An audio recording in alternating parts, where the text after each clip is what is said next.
I don't know how, I don't know when, I don't know where, but this is the Week 12 recap for the college football season here on the Matt Barrie Show, ESPN College Football YouTube channel, as we do every Sunday. Matt Barrie, Paul Finebaum break down the day that was.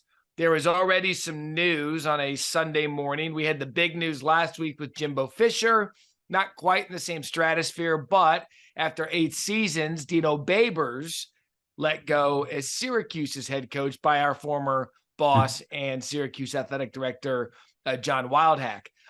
Paul, this used to be a job, and now it's a challenge. What do you make of this news early on? Yeah, I just think we remember, Matt, 6 or 7 years ago interviewing Dino, as I'm sure you did, right after I think he upset Clemson, and the guy was on top of the world, and it just happens. And I would like to say he's in a really tough league, but I can't.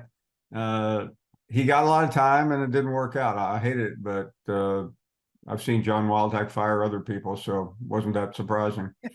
Yeah, and you look, and I'm glad you mentioned the part about had time to get it right. And he did 8 years. Everyone who watches this show, and if you haven't watched it, I'll give you my stance again on college coaches.